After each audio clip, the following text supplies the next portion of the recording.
আমার হয়তো ভুল হয়ে গেছে, আমি যে আশাটা করেছি সে আশাটা করা আমার ঠিক হয়নি। ওলামায়ে কেরামরা আছেন আমাদের সব থেকে প্রিয়, সব থেকে কাছের, এবং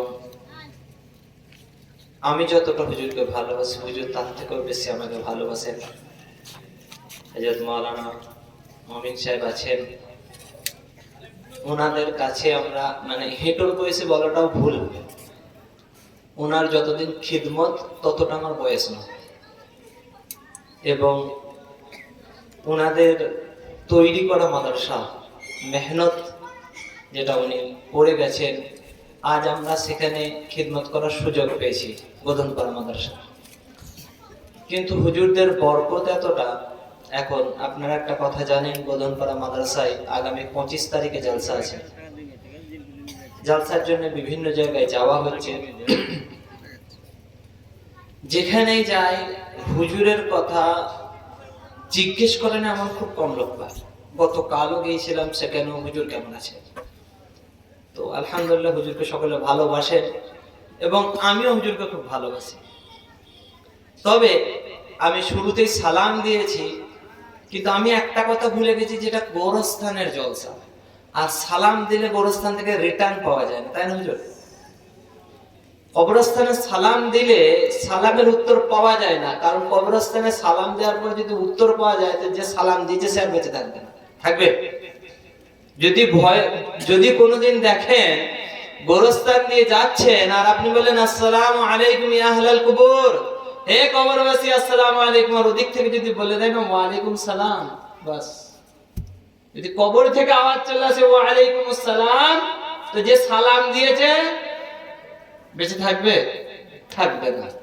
তো আপনারা মনে হয় আমার উপরে দয়া করে উত্তরটা দিচ্ছেন না, দেখছেন যদি আমি ভয় খেয়ে মারা যায় তো অসুবিধা হয়ে যাবে, সেই জন্য হয়তো আপনারা সালাম দিচ্ছেন না, বা এটা প্রমাণ করছেন যে ভাই আপনার চাওয়াটা ভুল হচ্ছে, আমরা বেঁচে নেই।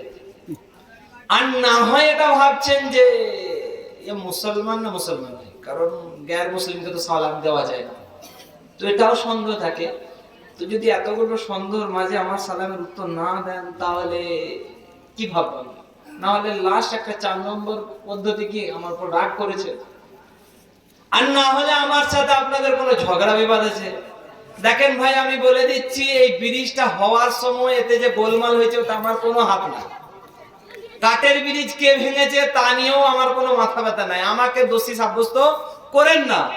বোধনপাড়া থেকে নিয়ে আপনার তেজসিংহপুরের রাস্তা যে ভেঙে যাচ্ছে, এর জন্য আমার কোনো দোষ নাই, এতে আমি কোনোভাবে জড়িত বা লিপ্ত নেই যে আমাকে উপরে রাগারাগি করছে। রাগারাগি আছে নাকি? কারণ আমি কোনো পার্টির নেতাও নয়।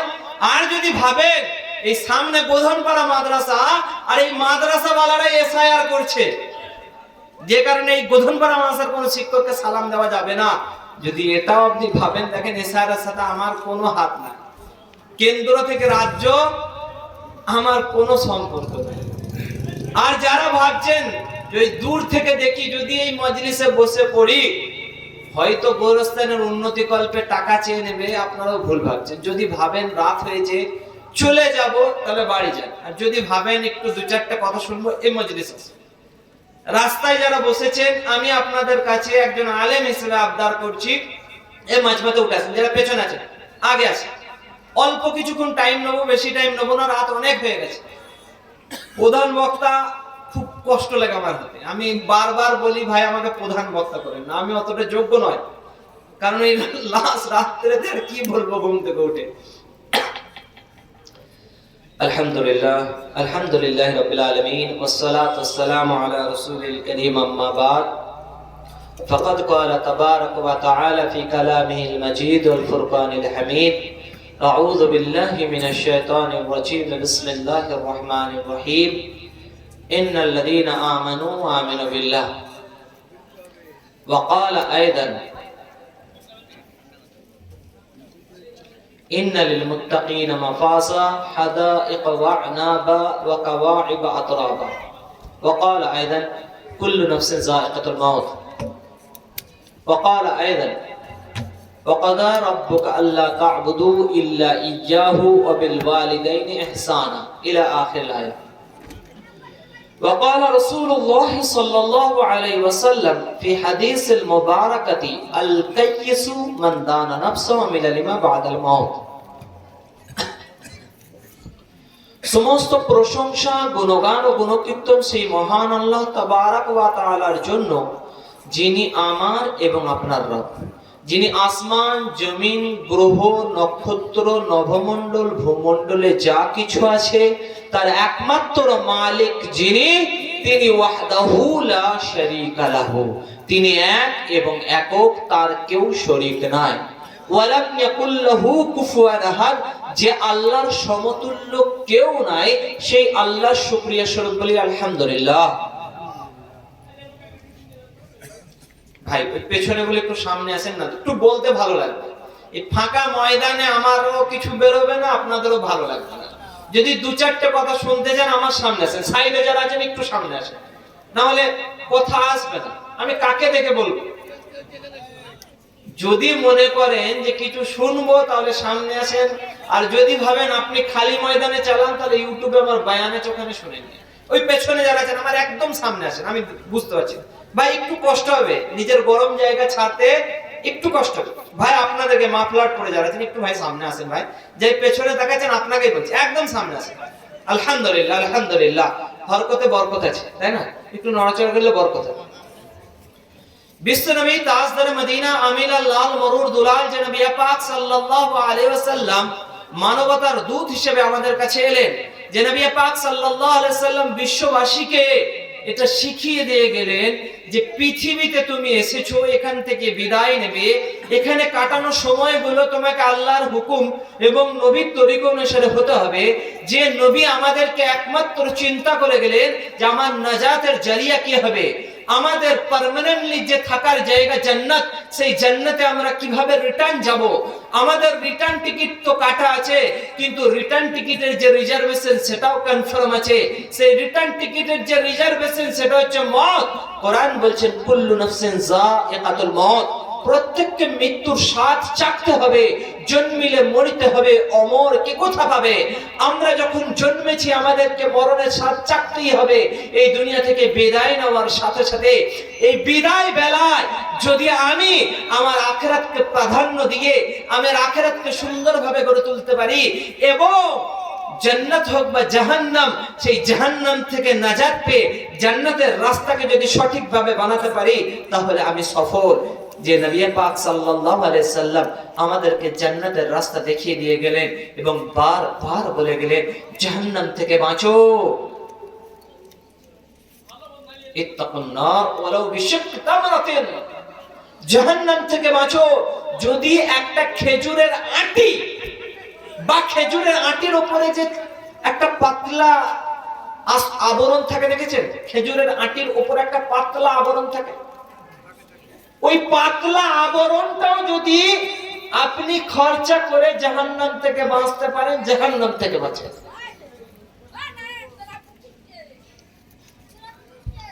জাহান্নাম, আমরা ভাবি জাহান্নাম শুধুমাত্র আগুনের তৈরি না, জাহান্নামের একটা এলাকা, একটা তাবাকা আছে যেটা কঠিন ঠান্ডা। ঘরে যাবেন, ফ্রিজেতে প্রচন্ড শীতে, একদম ডিসেম্বর জানুয়ারির শীতেতে ডিপ ফ্রিজের মধ্যে হাত রেখে একটা বরফের চা এরকম করে যদি টিপে আপনি 10 মিনিট রাখেন,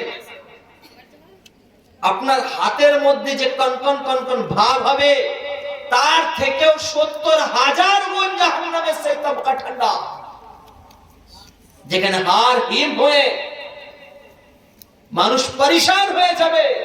যে জাহান্নাম থেকে নাজাতের একটা জারিয়া, সেটা হচ্ছে দুনিয়ায় আপনাকে আমাকে ইবাদত করতে হবে। যে জাহান্নাম থেকে বাঁচার একটা জারিয়া, মৃত্যুর আগে মৃত্যুর প্রস্তুতি নিতে হবে। সেই জাহান্নাম থেকে কিভাবে বাঁচবো?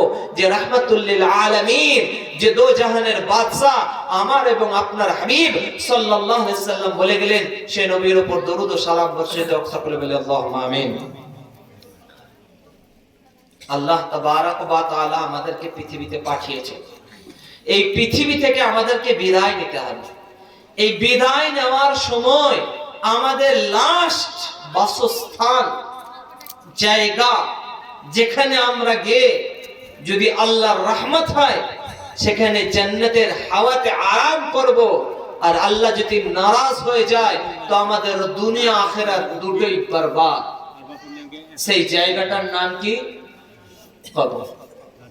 প্রথম এবং সর্বপ্রথম যে মঞ্জিল, যে পাড়াও, যেখানে আমাকে এবং আপনাকে প্রথম লেভেলের ইমতিহান দিতে হবে, যে ইমতিহানের মধ্যে আমি বা আপনি, আমাকে এবং আপনাকে, বেটা ছেলে হন বা মহিলা হন, প্রত্যেককে প্রশ্ন করা হবে।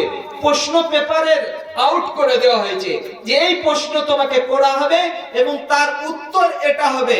যে ব্যক্তি কবরের মধ্যে শুয়ে দাফনের পরে পরে তিনটে প্রশ্ন, মান রব্বুকা, মা দীনুকা, মান নবিয়ুকা, তোমার রবকে, তোমার দিন কি, তোমার নবীকে, এই তিনটে প্রশ্নের উত্তর যে ব্যক্তি দিতে পারবে সে ব্যক্তি কামিয়াব। আর যে ব্যক্তি দিতে পারবে না তার দুনিয়া আখিরাত সব শেষ, খতম। সন্ধ্যে থেকে এ যাবত পর্যন্ত রাত্রি 11:40 বাজছে। বড় বড় উলামায়ে কেরামরা বলেছেন এবং জনাব হযরত মাওলানা মুমিন সাহেবও তার ব্যাখ্যা করেছেন। এবং আজকের আপনাদের এই জলসা আমি বাদ দিয়ে সফল, জনাব হযরত মাওলানা ইসরাফিল সাহেব বলে একজন বয়ান করছিলেন এশার পরে, উফ কি জ্ঞান, কি সুন্দর কথা। আমাদের ইতিহাস যেটা আমাদের জানার দরকার ছিল, আজ আমরা হীনমন্যতার শিকার। আমরা ভাবি এদেশে আমরা কেন এলাম, আমরা তো উটকো জাতি, আমাদের বেঁচে থেকে লাভ কি?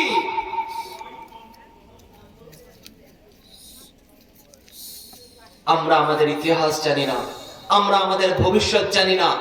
আজ আমরা কেন বেঁচে আছি আমাদের কিচ্ছু জানা নাই। আমাদের জীবনটা শুধুমাত্র একটা খেল এবং তামাশা হয়ে দাঁড়িয়ে গেছে। আমাদের জীবনের উদ্দেশ্য কি? যখন বাচ্চা ছিলাম তখন একটাই উদ্দেশ্য ছিল, মা বাবার শাসন থেকে কিভাবে বেরিয়ে যাব। যখন একটু বড় হলাম তখন একটাই উদ্দেশ্য, শিক্ষক মহাশয়, গুরুজনরা বারবার বকে, কথায় কথায় ভুল ধরে, এদের এই শাসন থেকে কিভাবে বেরোবো, কিভাবে স্বাধীন হব। এই স্বাধীনতার চক্রে আমি আস্তে আস্তে এমন লাগাম ছাড়া ঘোড়া হয়ে গেছি, লাগাম ছাড়া বলদ হয়ে গেছি যে সমাজের মধ্যে আমার বেঁচে থেকে কোনো লাভ নাই। আমি সমাজের মধ্যে এমন একটা নিকৃষ্ট প্রাণীতে রূপান্তরিত হয়েছি। আমি বড়দের শ্রদ্ধা করি না, ছোটদের স্নেহ করি না, শরীয়তের বিধান মানি না, আল্লাহর কথা মানি না, স্কুলের কোনো নিয়ম কানুন মানি না, পাড়ার কোনো নিয়ম কানুন মানি না, মা বাপের কথা শুনি না, গুরুজনের কোনো কথা শুনি না। আমি একটা স্বাধীন লাগামহীন ঘোড়া। কার আম গাছ, কার বেল গাছ, কার তেঁতুল গাছ, কার রসুনের জমি, অনিষ্ট থেকে অনিষ্ট করাটাকে নিজের ট্যালেন্ট মনে করি। এবং চায়ের দোকানে এবং মাচানে বসে তার ব্যাপারে আমরা যখন আলোচনা করি এবং বলি, দেখেছিস তোর ছেলেটা কতটা দুধে হয়েছে, কতটা দুষ্ট, এবং তার ব্যাপারে গীবত করি। সমাজকে সংশোধন করার কোনো উপায় নেই। এবং এই ছেলেটা আজকাল দুধের দাঁত ভাঙার আগে তার আই লাভ ইউ শিখে যায়। শিখছে কোথা থেকে? মায়ের কাছ থেকে। শিখছে কোথা থেকে? বাপের কাছ থেকে। শিখছে কোথা থেকে? আত্মীয়র কাছে। শিখছে কোথা থেকে? নিজের পরিবারের কাছে। কারণ ছোটবেলা থেকে তাকে এত রকমের ডে শেখানো হয়েছে। টিচার ডে, আমরা মনে হয় শিক্ষকদের শ্রদ্ধাই করি না, আপনারাও কেউ শ্রদ্ধা করেন না, কারণ আপনাদের যেমন টিচার ডে ছিল না। কারণ আমরা গুরুজনদেরকে সর্বদা ভয় করি, আমরা গুরুজনদেরকে সর্বদা শ্রদ্ধা করি। প্রত্যেক দিনই আমাদের টিচার ডে। সেই জন্য বন্দে আলী মিয়া বলছেন, আমাদের ছোট গায়ে ছোট ছোট ঘর, থাকি সাথে সবে মিলে নেহি কেউ পর, পাড়ার সকল ছেলে মোরা ভাই ভাই, একসাথে খেলি আর পাঠশালায় যায়, হিংসা ও মারামারি কভু নাই করি, পিতা মাতা গুরুজন সদা মরা ডরি। আমাদের জীবনেটা, বর্তমান জীবনে যেখানে নোংরামো সেটাকে একটা দিন বলে প্রমোট করা হচ্ছে, যেখানে দুইজন ব্যক্তি অবৈধ সম্পর্কে লিপ্ত হয়ে জিনার মধ্যে আবদ্ধ, সেই দিনটার নাম লাভ ডে, ভ্যালেন্টাইন ডে। মানে অবাধ ভাবে গরু ছাগলও যে কাজটা নির্জনে করতে পছন্দ করে, তারা আজকে সেই কাজটাকে অবাধ ভাবে মেলামেশা করছে। এবং তার আগে হাগ ডে, অর্থাৎ জড়িয়ে ধরার দিন, কিস ডে, রোজ ডে, আর যখন এইগুলো সব হয়ে যাওয়ার পরে বিয়ে হয়ে গেল, তখন লোটা দে, কম্বল দে, হাতা দে, খুন্তি দে, চিরুনি দে, টাকা দে, তাই না? আবার মা বাপকে ভালোবাসার জন্য একটা দিন, ফাদার্স ডে, মাদার্স ডে, শিক্ষককে ভালোবাসার জন্য একটা দিন, টিচার ডে। বিভিন্ন রকম দিনের চক্রান্ততে পড়ে গিয়ে আজ আমরা সুষ্ঠু সমাজকে ভুলে গেছি। আজ যদি বন্দে আলে মিয়া বেঁচে থাকতেন, উনি এই কবিতা লিখতেন না। উনি লিখতেন, আমাদের বড় গায়ে বড় বড় ঘর থাকি, সেটা আলাদা আলাদা সবাই পর পর, হিংসা ও মারামারি সর্বদা করি, পিতা মাতা গুরুজন কবু নাই ডরি। বর্তমান পরিস্থিতি, কারণ এর জন্য কি শুধু মা বাপ দায়ী? না, আমরা প্রত্যেকেই দায়ী। নবী পাক সাল্লাল্লাহু আলাইহি সাল্লাম বললেন, কুল্লুকুম রাঈন ওয়া কুল্লু মাসউলু আন রাইয়াতিহি, তোমরা প্রত্যেকেই জিম্মেদার এবং তোমার অধীনস্থদের ব্যাপারে তোমাকে জিজ্ঞাসা করা হবে। আল্লাহ তাবারাক ওয়া তাআলার আদেশ, তা'মুরুনা বিল মা'রুফ ওয়া তানহাউনা আনিল মুনকার, তোমরা সৎ কাজের আদেশ করো এবং অসৎ কাজ থেকে বিরত রাখো। এটা আমাদের জিম্মেদারি। আপনি একজন মানুষ হিসেবে আপনার দায়িত্ব এবং কর্তব্য, আপনার সামনে যদি কোনো খারাপ কাজ হয়, কোনো গুনার কাজ হয়, কোনো অন্যায় কাজ হয়, আপনাকে প্রথম কাজ, যদি আপনাকে আল্লাহ পাওয়ার দিয়ে থাকে, আপনার সেই ক্ষমতা থেকে সেই কাজটাকে হাতের দ্বারা বারণ করেন। হাতের দ্বারা বলতে শুধু চর থাপ্পড় নয়, সন্তান যদি ভুল করে তাকে চর থাপ্পড় দিয়ে বারণ করতে পারবেন।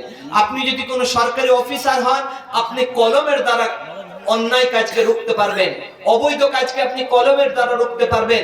আপনি যদি ভাই একটু ভাই ভাই আপনি কোন নেবেন, এই মাইকটা বন্ধ করেন, একটু আমাকে সময় দেন। আচ্ছা, কারণ দেখেন, বয়ান আল্লাহর পক্ষ থেকে, আমার কোনো ক্ষমতা নেই, মাঝখানে কেটে গেলেই হয়ে যাবে। তো আপনার বা আমার জিম্মেদারি, যদি কোনো অন্যায় কাজ হয় তো হাতের দ্বারা বারণ করতে। সে হাতটা হতে পারে লাঠি, হতে পারে সে হাতটা হতে পারে পাওয়ার, হতে পারে সে হাতটা কলমের জোর হতে পারে। আপনি অন্যায় কাজকে রুকুন। যদি আপনার এই ক্ষমতা না থাকে, সমাজের মধ্যে লাঠি বলতে মারপিট করা নয়, আপনি শাসন করা, যাতে সে সংশোধন হয়। যদি সংশোধন করার জন্য আপনার লাঠির ক্ষমতা না থাকে, আপনি মুখে বলেন, এটা আপনার জিম্মেদারি, এটা আপনার কাজ, এটা সামাজিক কাজ, এটা শরীয়তের বিধান, এটা আপনার এবং আমার দায়িত্ব এবং কর্তব্য। আপনার ছেলে হোক বা লোকের ছেলে হোক। কিছুদিন আগে আমি একটা ভিডিও দেখলাম, সম্ভবত হরিয়ানার কোন ভিডিও, দিল্লির ভিডিও।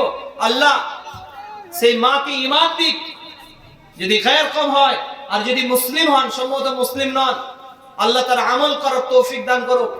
দিল্লির মেট্রোর মধ্যে দুইজন বাচ্চা, বলবো নিজেদেরকে তারা সাবালক এবং সাবালিকা বলছে, তারা দিল্লির মেট্রোর মধ্যে কোন নোংরামো করছে। এমত অবস্থায় একজন মহিলা 50-55 বছরের, সে তাকে বকছে, যেটা তোমাদের করা ঠিক হচ্ছে না, নিজের ঘরে বিয়ে করোগা, এরকম বেহায়াপনা। অপর দিক থেকে মহিলা, সেই মেয়েটি বলছে, যুবতী, আমার 18 বছর বয়স হয়ে গেছে। তো ওদিকে ভদ্র মহিলা বলছে, আমার চড় দেখেছো, চড়, ऐसे थप्पड़ मारूंगी ना कि सीधा हो जाएगी। 18 साल उम्र हो गया तुम्हारा, ट्रेन पे तुम्हारे अम्मी ने कोई सलीका नहीं सिखाया है, फिर बोल रही हो, ऐसे करके धमक दे रहा है। এটা আমাদের জিম্মেদারি ছিল। অন্যায় দেখলে বাধা দেন।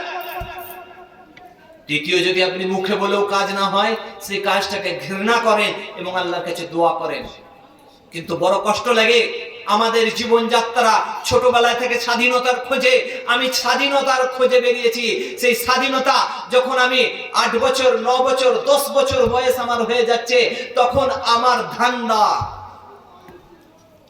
আকাশ হোসেনের ধান্দা, বাতাস খাতুনকে খুঁজে বেড়ানো, কোথায় ফুলটুসি আছে ফুলটুসির দিকে খুঁজে বেড়ানো, শুধু পাড়া প্রতিবেশীর বাড়িতে যাচ্ছে, ভাবি আসসালামু আলাইকুম, খালা আসসালামু আলাইকুম, চাচি আসসালামু আলাইকুম, কারণ হুজুররা বলেছে একটু সালাম করতে হবে।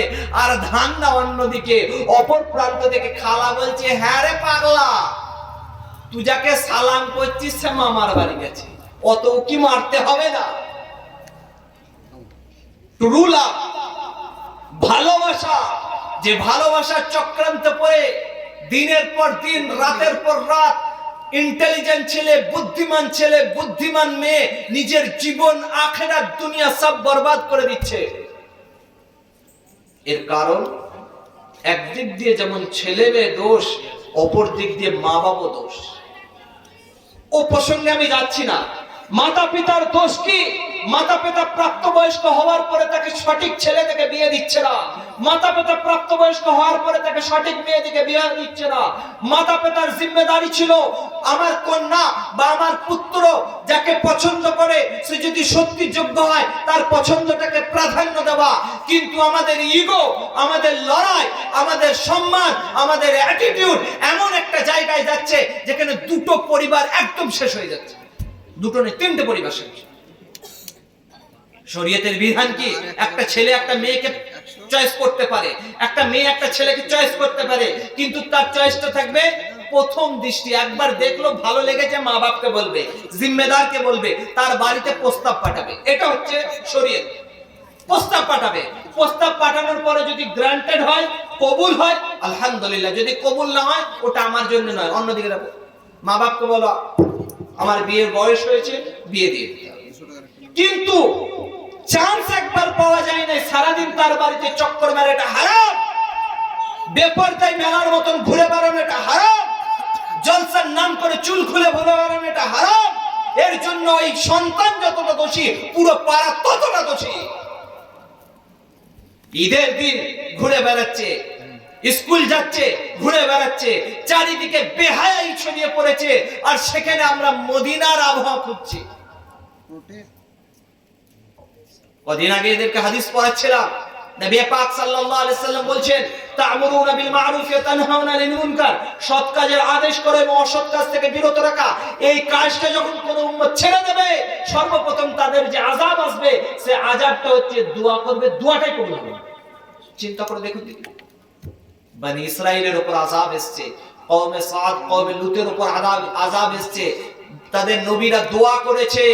কওমে সামুদের উপর আযাব এসেছে, তাদের নবীরা দোয়া করেছে। আল্লাহর আযাব এলে আল্লাহর কাছে কাঁদবো, আল্লাহ সেই কান্নার পরিপ্রেক্ষিতে আমাদেরকে আযাব দূর করবে। কিন্তু এই সৎ কাজের আদেশ এবং অসৎ কাজ থেকে বিরত রাখা, এই কাজটা যখন আমরা ছেড়েছি, প্রথম আযাবটা কি? কি বললাম? প্রথম আযাব কি? দোয়া কবুল হবে না। যখন দোয়া কবুল হবে না, আপনি কার কাছে কাঁদবেন? কে আছে আমাদের হিতাকাঙ্ক্ষী? কে আছে আমাদের সাহায্য করনেওয়ালা? আল্লাহ যখন আমাদের কাছ থেকে নিজের মুখ ফিরিয়ে নেবে, আল্লাহর রহমত থেকে যখন আমরা বঞ্চিত হয়ে যাব, তখন আমাদের আর কিচ্ছু করার থাকবে না। যখন আমাদের আল্লাহকে ভয় করা, লজ্জা করা মানে মৌলভী সাহেবকে দেখে মুখে ঘুমটা টানা নয়। মা 50 টাকা ধরেন না, বড় কষ্ট লাগে, মুখের মধ্যে ঘুমটা আর ওদিকে পেট খুলে যাচ্ছে। আমি খানা খেয়ে নিয়েছি, এখন মেয়েদের সব বিপক্ষে বললে কোনো অসুবিধা নেই, কোনো অসুবিধা নেই। খাবার খাইয়ে দিয়েছে, মুরগিও খাইয়েছে, গরুও খাইয়ে দিয়েছে, সেই জন্য কোনো অসুবিধা নাই। মৌলানা সাহেবকে দেখলে আমার খালার লজ্জা লাগে। আর চুরিওয়ালা এলে, ভাই দাও, তুমি কতদিন আসো নাই, হাত বাড়িয়ে চুরি পরে নিচ্ছে, ওটা আমার ভাই। আর যদি আপনাদের দিকে হয়তো হয় না, আমাদের বর্ধমানে হয়, যদি মুরগির ছানা বা হাঁসের ছানা কাগে নিয়ে চলে যায়, চাচির কাপড় হেঁটো পার ইসলামপুর পর্যন্ত।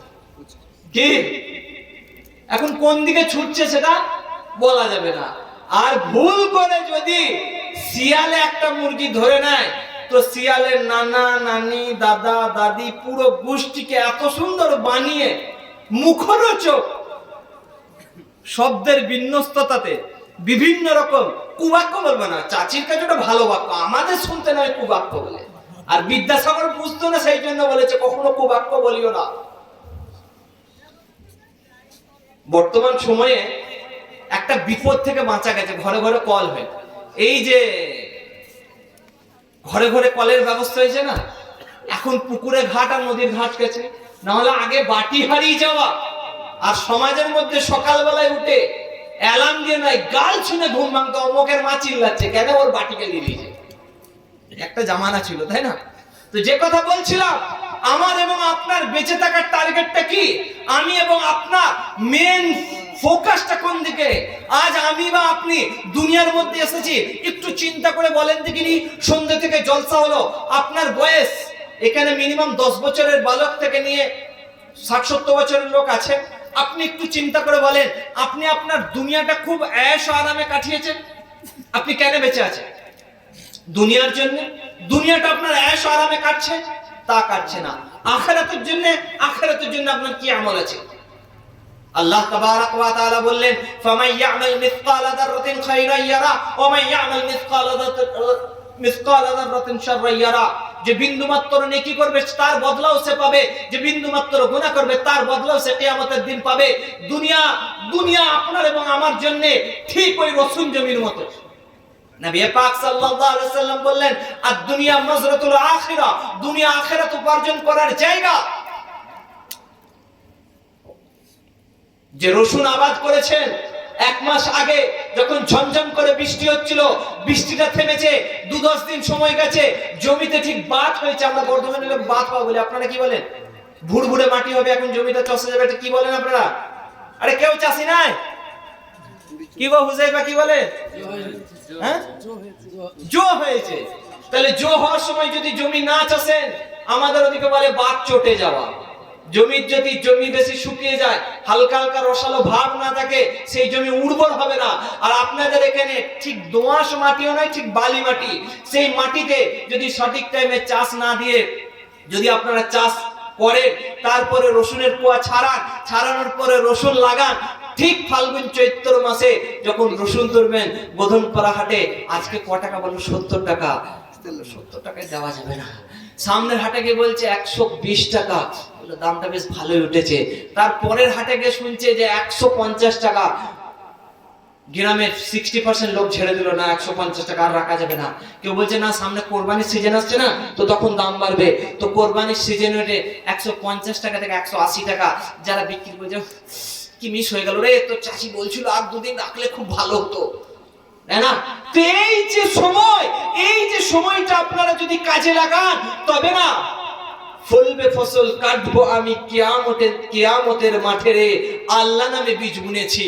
বাংলাদেশের একটা গজল ছিল, আল্লাহ নামে যখন বীজ বুনবেন, যখন আল্লাহর ইবাদত করবেন, যখন আল্লাহর হুকুম অনুসারে চলবেন, যখন নবীর তরিকা অনুসারে চলবেন, দুনিয়াকে আল্লাহর আদেশ অনুসারে চলবেন, আল্লাহ তাবারাক ওয়া তাআলা যেটা ফয়সালা করেছে সেই ফয়সালার উপর আপনি রাজি থাকবো, তখন আল্লাহ তাবারাক ওয়া তাআলা দুনিয়ার সমস্ত বিপদ আপদ আমার কাছ থেকে দূরীভূত করবে। যখন আপনি আল্লাহর হুকুমকে ছেড়ে দেবেন, যখন আল্লাহর বিধানকে ছেড়ে দেবেন, ঠিক আমার এবং আপনার রসুন লাগানোর মতন সেই ব্যক্তি যে ভাবছে এখনো বহু সময় আছে, সবাই লাগাক তারপরে লাগাবো, আমার কি রসুনের অভাব পড়েছে নাকি, আমি ফসল রায় বুনবো। আর মনে রাখবেন যারা চাষি, এই সময়টা, এই 2 মাস 1.5-2 মাস, এই সময়টা আপনাদের কাছে কতটা মূল্যবান জানি না, আমাদের বর্ধমান মানুষের কাছে এই সময়টা খুব মূল্যবান এবং খুব শর্টকাট সময়। আমাদের ওদিকে এখন ধান কাটা হচ্ছে, জানেন তো? আপনাদেরকে ধানের ঝামেলা নাই, জমি খালি ছিল, গে চষে আবাদ করে দিলেন। আমাদের বর্ষার সময় খাস করে মিনিকেট ধান, বা আগে 36, এখন তো 36 আর নাই, মিনিকেট ধান কাটার পরে যেটা বীজ ধান করা হয়, মিনিকেট ধান কাটার পরে মাথায় রাখতে হবে, জমি চষে রাইও লাগাতে হবে, জমি চষে আলুও লাগাতে হবে, কিছু পেঁয়াজও লাগাতে হবে, কিছু সবজিও লাগাতে হবে, তার সাথে ধানও কাটতে হবে। আর টাইম টোটালে কতটা? 15 থেকে 20 দিন। কি ভুল বলছি? 15-20 দিনের মাথায় প্রত্যেক দিন সব কাজ করে একসাথে। আজকেই রাই বুনতে হবে, আজকে মাঠে লোক লাগিয়ে ধানও কাটতে হবে। এই সময়টা যদি আপনি আমি কাজে লাগাই, ঠিক 3 মাস পরে যখন ফাল্গুন চৈত্র মাস আসবে, যখন বসন্তের হাওয়া আসবে, এই শীতটা ঠিক পেরোবে, আর শীতের মরশুম পেরোনোর পরে তখন আমি মাঠে গিয়ে যখন আমার সোনার ফসল কাটবো, বোধন পাড়ার মধ্যে ঠ্যাঙের ওপর ঠ্যাং দুলিয়ে, তখন চা খেতে মজা লাগবে, কারণ পকেট গরম থাকবে।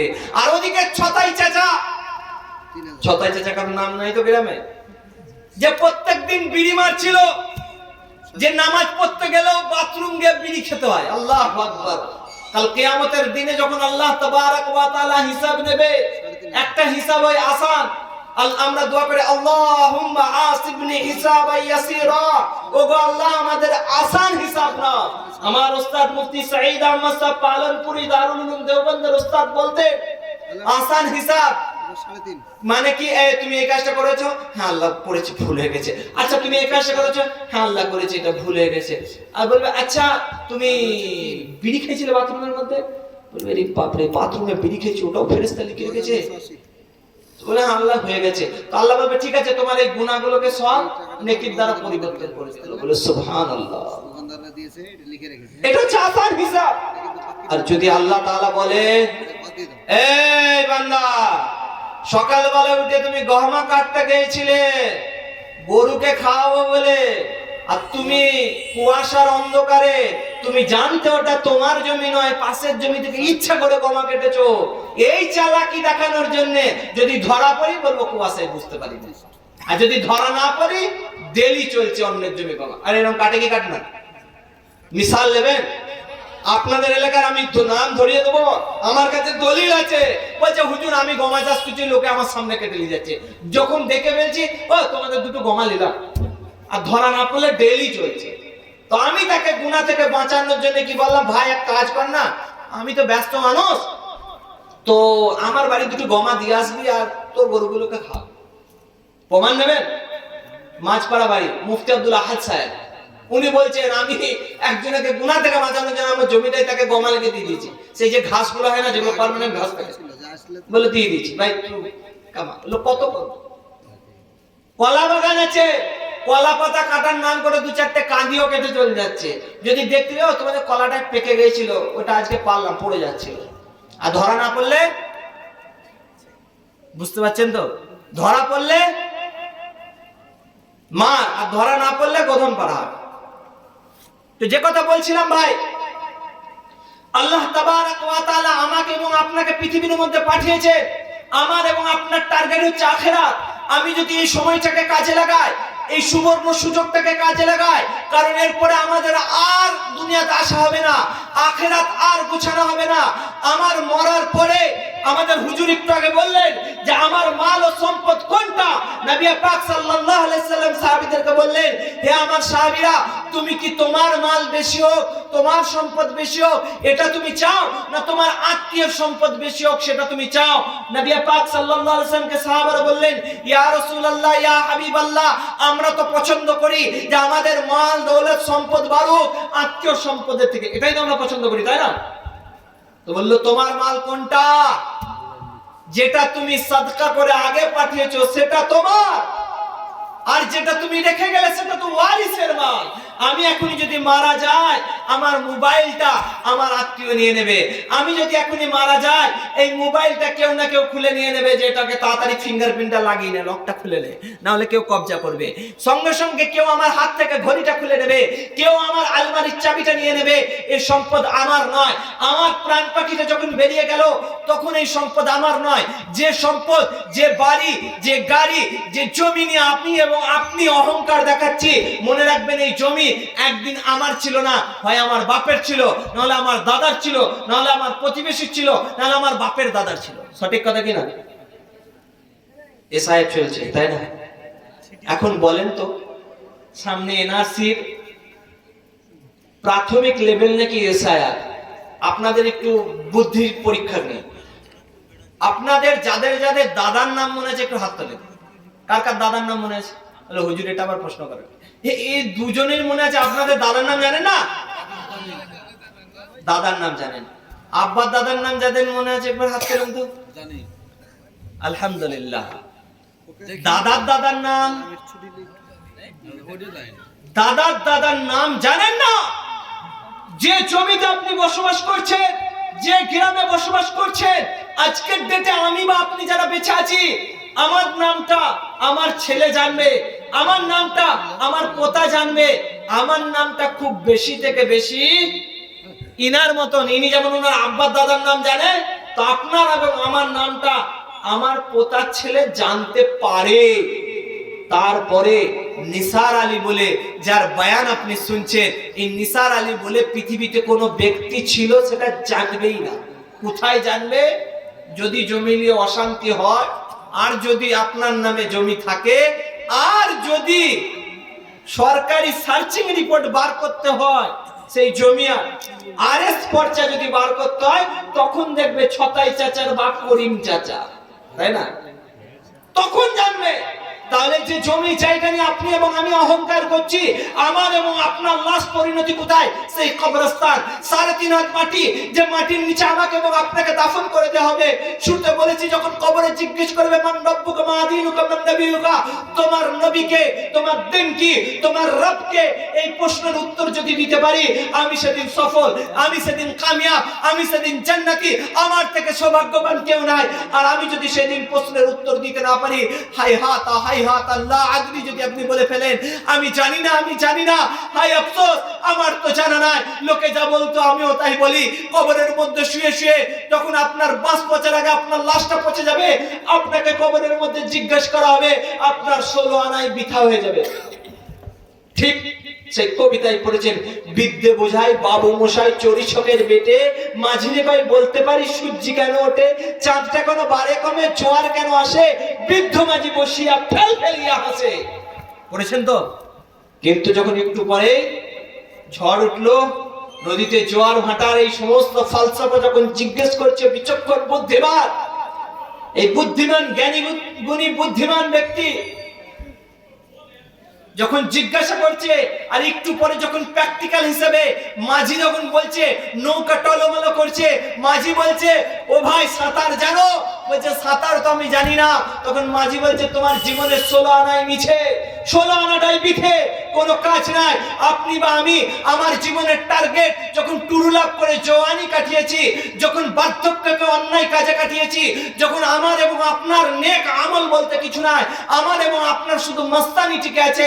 আমি লোকের জমি থেকে দাদাগিরি দেখেছি, পাড়ার মধ্যে দাদাগিরি দেখেছি, কোন একটা নেক কাজের মধ্যে ব্যাকগ্রামি দিয়েছি। নেক কাজ হচ্ছে জলসা হবে। কে জলসা দিচ্ছে? মিলন ভাইরা না? ওরা কেন জলসা দেবে? ওদের একা কবরস্থান নাকি? আমরা জলসা দেবো পাশে আর একটা। ওরা ঈদগার জন্য দিয়েছে, ওরা কবরস্থানের জন্য দিয়েছে। ভাই মিলন ভাই রাগ করেন না, জানো রাগ করছে নাকি? যখন এরকম আপনি অশান্তি করার জন্য, মসজিদের মধ্যে একটা ভালো কাজ হচ্ছে আলহামদুলিল্লাহ, আপনাদের গ্রামের সাথে আমার সম্পর্ক বিগত 8 বছর পুরাতন। আমি গোধনপাড়া 8 বছর আছি। আমি যেদিন প্রথম আপনাদের মসজিদ আছি, সেই জুম্মার কথাটাও আমার মনে আছে। তখন মসজিদের এত চাকচিক্য ছিল না, তখন একটা কাঠের ব্রিজ ছিল, কাঠের ব্রিজ। কি সঠিক বলছি তো? আপনাদের 1 হেঁটো কাদা, তাই না? ওটা কিছু মনেই হতো না, বরং আজকের ঢালাই রাস্তায় অসুবিধা মনে হয় কি? তো সেই জীবনের আজকের জীবনটা স্বপ্ন ছিল, আল্লাহ তাবারাক ওয়া তাআলা আসান করে দিয়েছে। কিন্তু কাল কিয়ামতের ময়দানে নয়, আপনি যখন কবরের মধ্যে শুয়ে থাকবেন, আপনাকে যখন জিজ্ঞেস করা হবে আপনার জওয়ানি কিভাবে কাটিয়েছেন, আপনি বলবেন আমি তো জওয়ানি কাটিয়েছিলাম চায়ের দোকানে। আমার চাচিরা বলবে আমি তো জওয়ানি কাটিয়েছিলাম গীবত করতে। আরেকজন চাচি বলবে আমি তো জওয়ানি কাটিয়েছিলাম টুনির মা দেখতে। আরেকজন বলবে আমি তো জওয়ানি কাটিয়েছিলাম ওই পাশের বাড়ির ভাবির সাথে টিকটক ভিডিও তৈরি করতে। আরেকজন বলবে আমি তো জওয়ানি করেছিলাম একদম রুমের মধ্যে, বাইরে যখন যাই বোরকা পরে আর রুমের মধ্যে শুধু কোমর নাচিয়ে বেরিয়েছে। যখন আমার এবং আপনার আমল কাল কিয়ামতের ময়দানে সবার সামনে আমি লজ্জিত হয়ে যাব, সেদিন যখন আমি ডান হাতে আমলনামা পাবো না, তখন চিন্তা করবেন আপনার কি ছিল আর আমার কি ছিল। মনে রাখবেন, আমার হাবিব সাল্লাল্লাহু আলাইহি সাল্লাম বলছেন নেক আমলের কারণে জান্নাত যাওয়া যায় না। এই কথাটা শুনেছেন নাকি এর আগে? নেক আমলের কারণে জান্নাত যাওয়া যায় না। আপনি নামাজ পড়লে জান্নাত যেতে পারবেন না, আপনি রোজা রাখলে জান্নাত যেতে পারবেন না, আপনি যাকাত দিলে জান্নাত যেতে পারবেন না। আপনি বলেন হুজুর এসব আবার কি কথা শুনছেন? আমলের দ্বারা জান্নাত যাওয়া যায় না। আমলের দ্বারা যার জন্য আমল করছেন তাকে রাজি করা যায়। আর আমার এবং আপনার আমল কার জন্য? কার জন্য বলেন না? কার জন্য? আল্লাহর জন্য। আমার রব আল্লাহ, আমার ইবাদত আল্লাহর জন্য। আমার রব আল্লাহ, আমি আল্লাহর গোলাম, আমি আল্লাহর বান্দা, আমি আল্লাহর দাস, আল্লাহ যা বলেছে আমি সেটা করব, আমার বুঝে আসুক চাই না আসুক। আল্লাহ বলেছে মিথ্যা বলবে না, আমি মিথ্যা বলবো না। আল্লাহ বলেছে অন্যের মাল তুমি নেবে না, আমি নেব না। আল্লাহ বলেছে চুরি করবে না, আমি চুরি করব না। আল্লাহ বলেছে নামাজ পড়ো, আমি নামাজ পড়বো। আল্লাহ বলেছে রোজা রাখো, আমি রোজা রাখবো। আল্লাহ বলেছে মাতা পিতার খিদমত করো, আমি খিদমত করব। আমার আল্লাহ আমাকে যা বলেছে আমি সেটা করব। যখন মালিকের কথা গোলাম শুনে, তখন মালিকের প্রত্যেকটা কাজ, যখন প্রত্যেকটা কথা তার চাকর তার গোলাম শুনে, তখন মালিক রাজি হয়ে যায়। আর মালিক যখন রাজি হয়ে যায়, তাকেও মালিক গোলামকে কি করবে? রাজি রাখবে কি রাখবে না? আমার হাবিব সাল্লাল্লাহু আলাইহি সাল্লাম বলছে, নেক কাজের দ্বারা জান্নাত যাওয়া যায় না, জান্নাত যাওয়া যায় আল্লাহর রহমত। আর আল্লাহর রহমত ছাড়া আমি, অর্থাৎ বলতে কি নবী পাক সাল্লাল্লাহু আলাইহি সাল্লাম বলছেন যে আমিও জান্নাত যাব না। জান্নাত যাওয়ার একমাত্র রাস্তা, সেই রাস্তাটা হচ্ছে নেক আমল। আর নেক আমল বলা হয় কাকে? আল্লাহর হুকুম এবং নবীর তরিকা অনুসারে করতে হবে। আপনার এবং আমার প্রতিটা কাজ আল্লাহকে রাজি খুশি করার জন্য করতে হবে। নবী বললেন আত্তাকওয়া হাহুনা, তাকওয়া তো এই দ্বীনের সাথে সম্পর্ক। আপনার যে কাজটা হচ্ছে, সেই কাজটা লিল্লাহিয়া, আল্লাহকে রাজি খুশি করার জন্য হচ্ছে না লোক দেখানোর জন্য হচ্ছে। যদি আপনার এবং আমল লোক দেখানো হয়, আল্লাহ তাআলা সেই আমলটা ছুঁড়ে ফেলে দেবেন। আর আমার এবং আপনার 1 টাকা দান, একটা নেক কাজ, ভালো কথা বলা যদি আল্লাহকে রাজি খুশি করার জন্য হয়, সেটাই আমার এবং আপনার নাজাতের জারিয়া হয়ে যাবে। যদি আমি এবং আপনি আল্লাহকে রাজি খুশি করার জন্য প্রত্যেকটা কাজ করি, তখন সেটাতে আমি সফল। কারণ নবী পাক সাল্লাল্লাহু আলাইহি সাল্লাম বললেন ইন্নামাল আমালু বিন্নিয়াত, আমলের ভিত হচ্ছে নিয়তের উপর নির্ভরশীল। যে ব্যক্তি যেমন নিয়ত করবে, তার আমল সেরকম হবে। আপনার যদি আমল এই কারণে হয়, জলসায় যাব, সেখানে বাতাস খাতুনকে দেখতে পাবো, জলসায় যাব, আমার সেইটা আসবে, মায়াকাল্লাহ সেটা আসবে। এই যদি আপনার টার্গেট এটা হয়, আপনি ওই লেভেলে। আর আপনার এবং আমার এই নিয়ত হয় যে আজ উলামায়ে কেরামরা আসবেন, তিনি যে কথাটা বলবেন, সেই কথাটা ইনশাআল্লাহ আমি আমল করব, আমার আখিরাতকে সংশোধন করব। এবং আমার হাবিব সাল্লাল্লাহু আলাইহি সাল্লাম বলেছেন আল কাইসু মান দানা নাফসাহু ওয়া আমিলা লিমা বাদাল মাউত, প্রকৃতপক্ষ জ্ঞানী ব্যক্তি সে যে নিজের নফসকে কন্ট্রোলে রাখে এবং মৃত্যুর পরের জীবনের জন্য উপার্জন করে। মৃত্যুর পরের জীবনে কিভাবে থাকবে, যে জীবনের কখনো শেষ নাই। আমার মৃত্যু আছে, কিন্তু মৃত্যুর পরে আমার জীবন আর শেষ নয়। আমি জান্নাতি হই বা জাহান্নামী, সেই জীবনের জন্য নিজের যদি উপার্জন করতে পারি, আজ সন্ধ্যা থেকে আদায় করতে 1 ব্যাগ টাকা আদায় করতে সময় লেগে গেল 2.5 থেকে 3 ঘন্টা। আপনি আমি বুদ্ধিমান, আমার আপনার জীবন বুদ্ধিমান। আমাকে আপনাকে বারবার উদ্বুদ্ধ করতে হবে। আপনি বলেন পৃথিবীতে আমাদের জন্য কোন সরকার আছে যে আমার এবং আপনার কোন নেক কাজ করে দেবে, কোন ভালো কাজ করে দেবে? বলুন না, কোন সরকার আছে? আছে? আছে? আমাকে আপনাকে শিক্ষিত করার জন্য কোন সরকার প্রস্তুত আছে? নয়। পৃথিবীর মধ্যে 2টো ধর্ম যেটা বর্তমানে চলছে, 2টোই জাতি। আমাদের দেশের মধ্যে 2টো ধর্ম। কটা ধর্ম? আমি অনেক জায়গায় কথাটা বলি। কটা ধর্ম? কি কি বলেন? না, একটা বড় লোক, একটা গরিব, বাস। এর আগে কোনো ধর্ম নাই। বড় লোকরা তারা মজাক মারছে, আর গরিবদের মধ্যে আপোষের মধ্যে দ্বন্দ্ব লাগাচ্ছে। বড় লোক আর গরিব, এই 2টোই ধর্ম। আমার বড় ভাইয়ের নামে দিল মা। মাশাআল্লাহ মাশাআল্লাহ। লালন শেখ। ঠিক আছে, লালন শেখ থাকবে। বড় লোক আর গরিব, এই 2টো ধর্ম। এই গরিবদেরকে বারবার ভয় দেখানো হচ্ছে, তুমি হিন্দু, তুমি মুসলিম, তুমি খ্রিস্টান, তুমি জৈন, তুমি কোল, তুমি ভীর, তুমি চামুন্ডা, তুমি সাঁওতাল, তুমি বাগদি, তুমি মুচি, তুমি দাস, তোমার দ্বারা অপরের দ্বারা ক্ষতি আছে, ও তোমাকে মেরে দেবে, এই নিয়ে আমাদের ভয় দেখাচ্ছে। এবং বাস্তবতা কি চলছে? আমরা যারা গরিব, যারা আমরা নিজেদেরকে যখন মিডল ক্লাস মনে করি, বাস্তবে আমরা তাদের কাছে গরিব। আমাদের দুমুঠো অন্ন জোগাড় করতে মাথার ঘাম পায়ে ফেলতে হচ্ছে। কিভাবে রসুন লাগিয়ে নিজের সংসার চালাবো, কিন্তু রসুনের ক টাকা দাম হবে আমি আপনি জানি না। কিন্তু বাজারে যাওয়ার পর চিপসের প্যাকেটটা 5 টাকায় বিক্রি হবে, আধখানা আলু দিয়ে কেটে তৈরি করবে, সে দামটা কোম্পানি ঠিক করবে। আর আমার আপনার প্রোডাক্ট, সেই দামটা ঠিক করবে কে? দালাল। তাহলে আমার আপনার কি একটাই চিন্তা, দুমুঠো অন্ন, দ্বিতীয় কোনো চিন্তা নাই। সেই দুমুঠো অন্ন জোগাড় করতে গিয়ে আমি এবং আপনি যখন হালাল রাস্তা থেকে হারাম রাস্তাকে ইখতিয়ার করছি, আমি আমার আখিরাতকে ধ্বংস করছি। আমার এবং আপনার জন্য কোন সরকার নাই যে আমাকে আপনাকে শিক্ষিত করবে, কেউ চায় না আমাকে আপনাকে শিক্ষিত করতে। গরিব মানুষের পাশে কেউ নাই, শুধু ফুটুনি আছে। আজ আমাকে আপনাকে ভয় দেখানো হচ্ছে, এসআইআর পরে তোমাদেরকে তাড়িয়ে দেওয়া হবে, তোমরা যারা বৈধ নাগরিক তাদের ভয় নাই। ভাই নাগরিক অবৈধ এলো কোথা থেকে? আমাকে প্রশ্নের উত্তর দেন। অবৈধ নাগরিক কারা, কোথা থেকে এলো?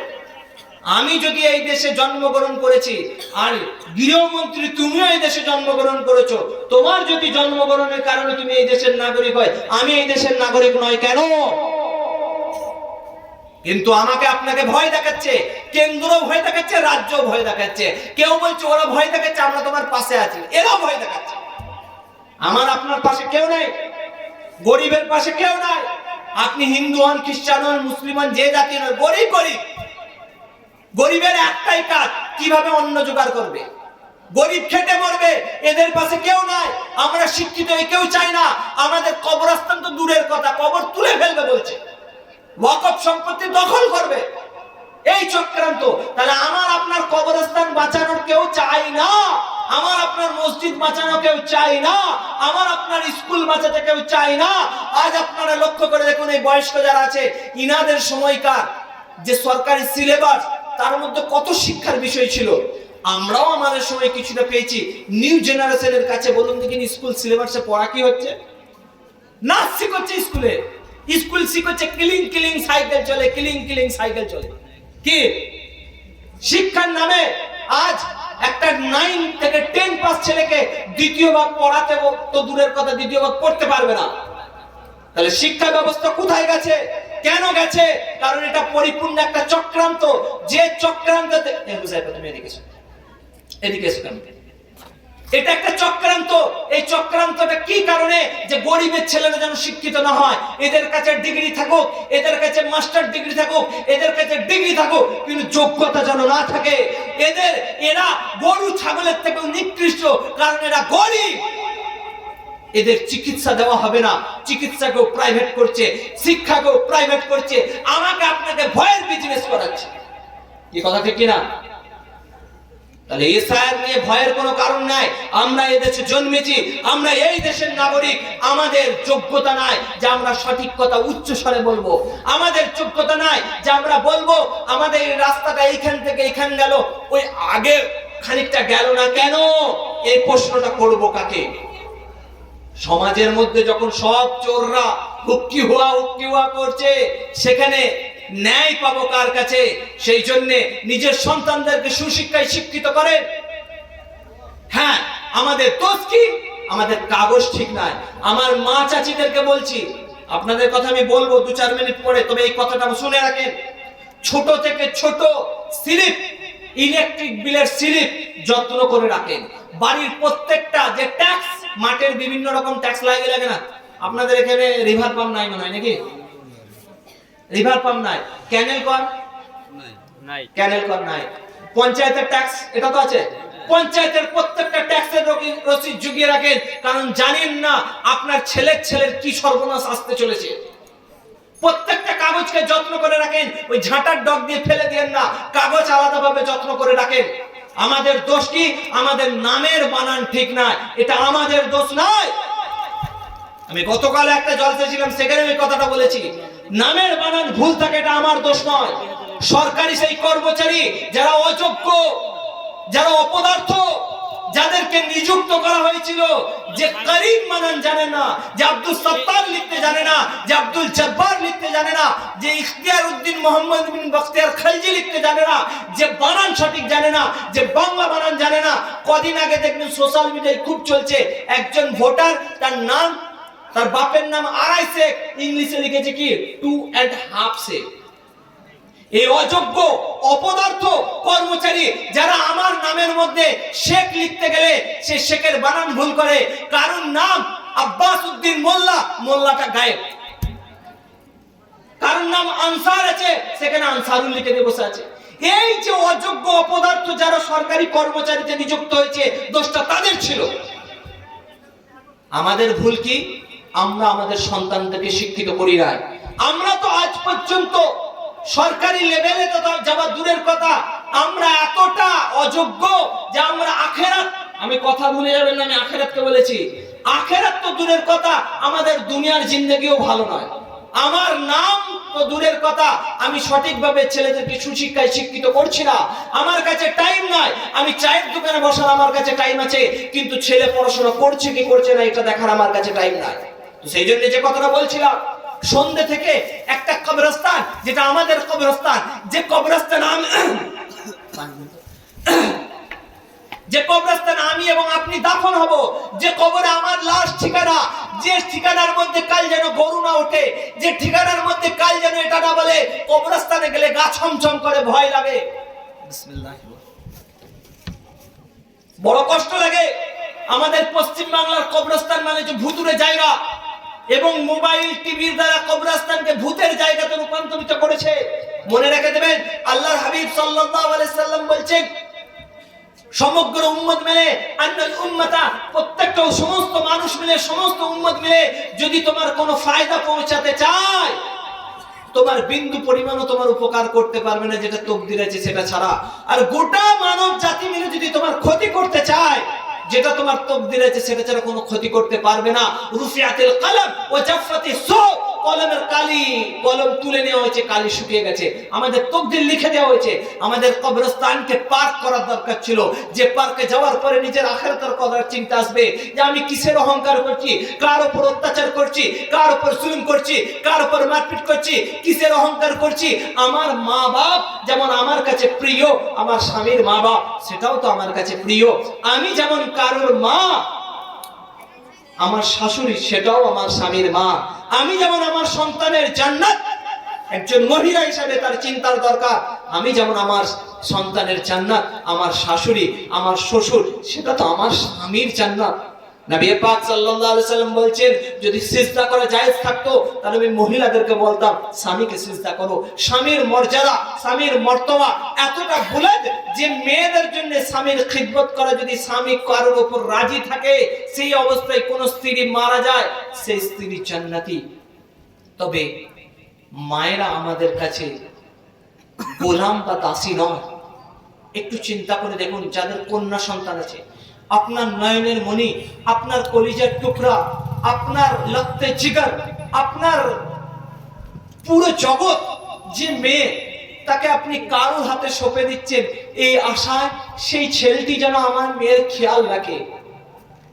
আজ আপনি কোনো ভুল করেছে, ভুল শুধু মেয়েরা করে, আমরা ভুল করি না, তার জন্য তার মা বাপ তুলে যদি আপনি গালিগালাজ করেন, আপনি যদি তাকে নোংরা শব্দ ব্যবহার করেন, তাহলে আপনার আর তার মধ্যে পার্থক্য কি? সে জানতে হোক বা অজান্তে হোক, সে যে ভুলটা করেছে সেটা তার জন্মগত অভ্যাস। আপনি যদি বলেন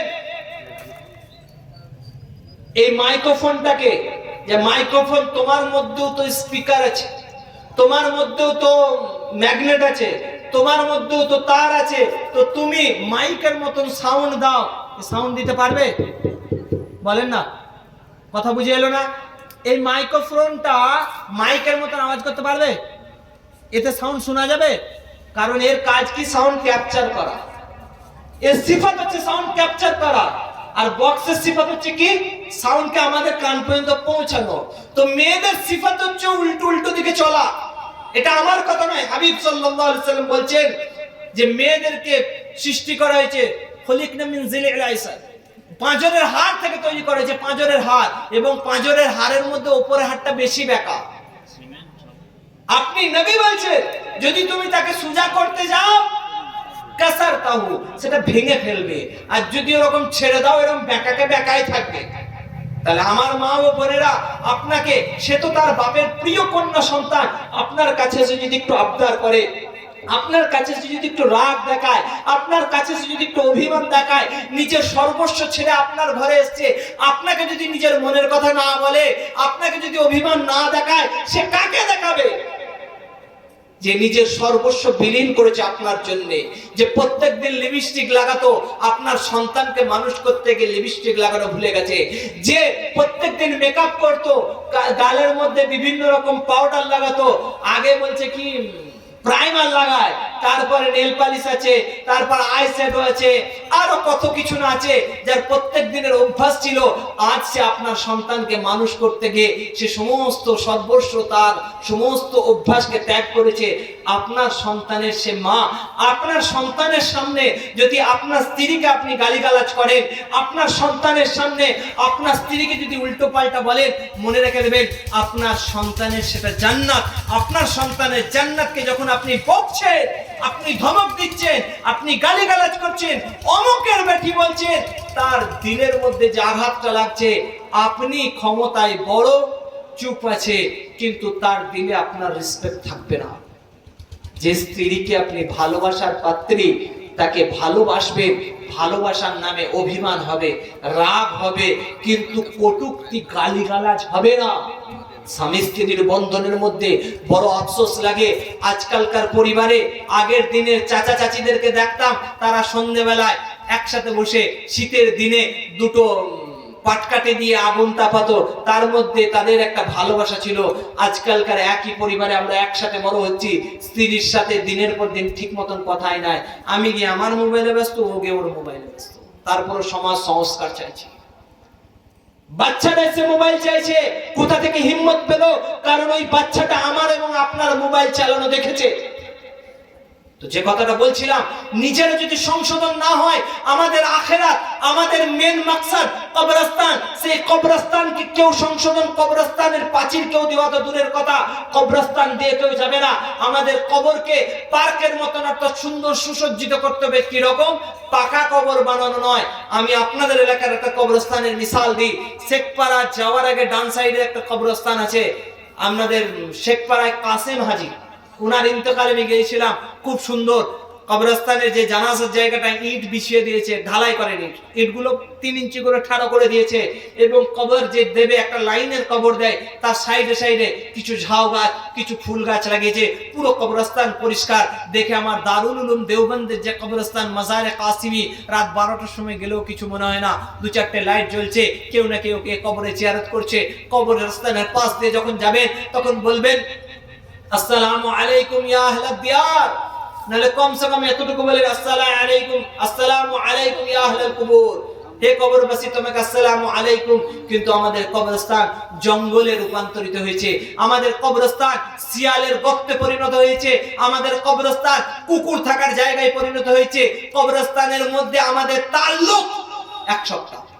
যেদিন দাফন করে এলাম, পরের জুম্মায় আমার আমুক মারা গেছে, একটু যাবেন গো। আপনার সেই কবরের সাথে তাল্লুক নাই। সেই কবরস্থানে আগামী দিন আমাকে এবং আপনাকে যেতে হবে। যে কবরস্থানের মধ্যে আমাকে আপনাকে শুতে হবে, যে কবরস্থানের মধ্যে যদি কবরস্থানে আমরা আসার ব্যবস্থা মানুষকে না করতে পারি, কেউ এসে আমার এবং আপনার জন্য দোয়া করবে না। কবরস্থানে যত মানুষ আসবে, কমসে কম আসসালামু আলাইকুম বলবে। কবরস্থানে যত মানুষ যাবে, কমসে কম 3 বার কুল পড়বে। কবরস্থানের মধ্যে যদি একটু সাইডে বসার জায়গা থাকে, মানুষ এসে সেখানে কোরআনের তেলাওয়াত করবে, মানুষ গিয়ে সেখানে নিজের আত্মীয়দের কথা মনে করবে। মানুষকে বিকাল বেলায় এদিক ওদিক বসে কবরস্থানে গিয়ে ভাববে আমার আখিরি পরিণতি এখানে, যেখানে আমার ছেলের ছেলে আমার নাম জানবে, তা আগামী প্রজন্ম আমার নামটা পর্যন্ত জানবে না। এই অন্ধকার ঘর, এই সাপ বিচ্ছুর ঘরকে আমি আমার জান্নাতে রূপান্তরিত কিভাবে করব?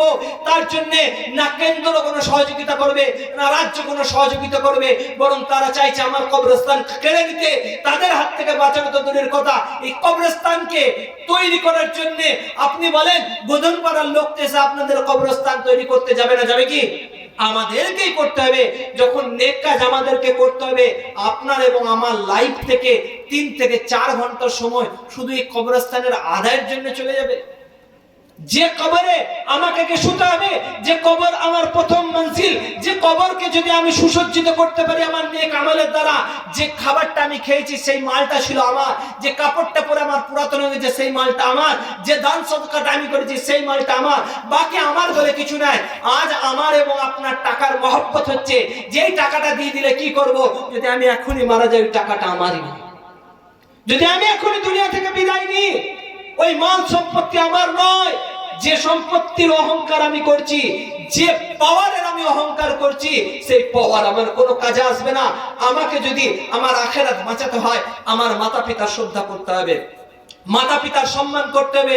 কোরআন পাকের মধ্যে আল্লাহ তাবারক ওয়া তাআলা মা বাপের সম্মান এতটা উঁচুতে রেখেছে, যেখানে আল্লাহ তাআলা নিজের ইবাদতের কথা বলেছে, তারপরে পরে মা বাপের খিদমতের কথা বলেছে। কোরআন পাক খুলুন, আল্লাহ তাবারক ওয়া তাআলা বলছেন বিসমিল্লাহির রহমানির রহিম, ওয়া ক্বাদা রাব্বুকা আল্লা তা'বুদু ইল্লা ইয়্যাহু ওয়া বিল ওয়ালিদাইনি ইহসানা। আল্লাহ তাবারক ওয়া তাআলা এটা ফয়সালা করে দিয়েছেন যে আল্লাহ ছাড়া যেন কারোর ইবাদত করবে না এবং মা বাপের সাথে উত্তম ব্যবহার করো। আল্লাহর ইবাদতের সঙ্গে সঙ্গে আল্লাহ তাআলা মা বাপের সাথে উত্তম ব্যবহার করতে বললেন। যে মাতা পিতা অনেকের আছে, অনেকের নেই। যে মাতা পিতা অনেকের আছে, অনেকে অন্ধকার কবরে চলে গেছে। যে মায়ের ডাক আর আপনি গিয়ে বলতে পারবেন না মা আমাকে খেতে দাও। যে মাতা পিতাকে আপনি কোনরূপ আর সাড়া দিতে পারছেন না, আজ তিনি চলে গেছেন, কাল আমি যাব। আমি আমার মা বাপের জন্য নেক দান খায়রাত করে যদি আমি আমার আখিরাতকে সংশোধন করতে পারি, আমার আখিরাতকে উজ্জ্বল করতে পারি, আমি কামিয়াব। আর যদি আমার আখিরাতকে বরবাদ করে দিই, আমার আখিরাতকে প্রাধান্য না দিই, আমার আখিরাতের চিন্তা না করি, আমি গালিগালাজ করি, আমি প্রতিবেশীর সাথে ঝগড়া করি, নবী পাক সাল্লাল্লাহু আলাইহি সাল্লাম বললেন ওয়াল্লাহি লা ইউমিনু, ওয়াল্লাহি লা ইউমিনু, ওয়াল্লাহি লা ইউমিনু। খোদার কসম করে বলছি সেই ব্যক্তি মুমিন নয়। খোদার কসম করে বলছি সেই ব্যক্তি মুমিন নয়। খোদার কসম করে বলছি সেই ব্যক্তি মুমিন নয়। নবী পাক সাল্লাল্লাহু আলাইহি ওয়াসাল্লাম বললেন, নবী পাক সাল্লাল্লাহু আলাইহি ওয়াসাল্লাম জিজ্ঞাসা করা হলো ইলা মান ইয়া রাসূলুল্লাহ, কে এমন ব্যক্তি যে মুমিন নয়? নবী বললেন আল্লাযী লা ইয়ামানু জারুহু বাওয়াইকাহু, যার অনিষ্ট এবং ক্ষতি থেকে তার প্রতিবেশী রক্ষা পায় না, সে মুমিন নয়। আপনি এবং আমি যদি পর্দা না করি, আমি এবং আপনি যদি আল্লাহর হুকুম মেনে না চলি, আমি এবং আপনি যদি আল্লাহর অবাধ্যতা করি, তাহলে আমার এবং আপনার আখিরাত বরবাদ হয়ে যাবে। আর যখন আমার এবং আপনার আখিরাত বরবাদ হয়ে যাবে, দুনিয়া তো কোনো উত্তম কাজ করতেই পারলাম না, যখন মরে যাব তখন এসে শুধু নাক কুচে কাঁদবে, বুবু চলে গেলি, দিয়ে গেলি না রে। তারপর বলবে খাবারের ব্যবস্থাটা কি আছে বলতে, বলো ওরা তো হেঁটোর হার গিয়েছে। এই জীবন মরতে হবে, জন্মিলে মরিতে হবে, অমরকে কোথা পাবে। বয়ান শেষ করে দেবো। শেষ করার আগে আপনাদের কাছে আমি মুসাফির আছি, কালকেও সফরে ছিলাম, আগামীকাল এক জায়গায় যাবো, পরশু আবার চলে যাবো আপনাদের এলাকাতে আছে আমিনাবাদে। এই ভাইরা গিয়েছিলেন, বারবার যে স্কুলের ছেলেদের পরীক্ষা আছে, খুব আবদার এবং আবেদনে আমি আসতে পেরেছি, আমি নিজেকে ধন্য মনে করি। আমি আপনাদের কাছে, মা ও বোনেদের কাছে, এবং আমি শুনেছি আপনারা আমাকে খুব ভালোবাসেন, এটা আমি কৃতজ্ঞতা প্রকাশ করছি আপনাদের কাছে। দেখেন বিসমিল্লাহির রহমানির রহিমের মধ্যে টোটাল 19টা অক্ষর আছে। কটা আছে? 19টা অক্ষর আছে। আর কোরআন পাক পড়লেও নাকি, শুনলেও নাকি, বুঝলেও নাকি, না বুঝলেও নাকি, আপনি বিসমিল্লাহির রহমানির রহিম পড়লেন 19টা অক্ষর। প্রত্যেকটা অক্ষরের মিনিমাম 10টা, মিসওয়াক করে করলে 70 গুণ আরো এক্সট্রা, রমজান মাসে 700 গুণ পর্যন্ত এক্সট্রা। তো বিসমিল্লাহির রহমানির রহিমের 19টা অক্ষর আমি 19 জন ব্যক্তির কাছে আজ দেন, কাল দেন, 10 দিন পরে দেন, 1 বছর পরে দেন, আপনি অল্প অল্প করে দেন। দিনে 3 টাকা করে দিলে মাসে কত টাকা ভাই বলেন না? বলেন না, দিনে 3 টাকা করে দিলে মাসে 90 টাকা। আমি 1 মাসে 100 টাকা ধরছি, তাহলে 12 মাসে 1200 টাকা। 5 টাকা করে তো ঝাল বরণে পান খেতেই কাটি দেন, পান মিষ্টি পান খেলেও 6 টাকা দেয়, তাই না? তাহলে সেই একদিনের পানের টাকা যদি আপনি একটা কোটোতে রাখেন, তাহলে দেখবেন 1 বছর পরে আপনার সেই টাকাটা মাসে 150 টাকা হয়ে যাবে। আমি মাসে 150 ধরছি না, মাসে কত ধরছি? 100 টাকা। তাহলে আপনি যদি 100 টাকা মাসে দেন, তাহলে 12 মাসে 1200 হয়, আরো 200 বার, 1000 করে টাকা।